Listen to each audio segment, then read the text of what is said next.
যেতে হবে খালি হাতে, সঙ্গে কিছুই যাবে না।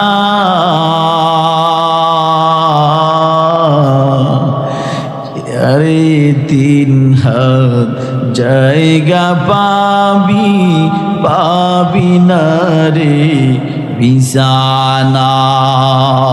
3.5 হাত জায়গা পাবি, পাবি না রে বিছানা। ঠিক কিনা বলেন? ভাই বেরাদার যারাই ছিল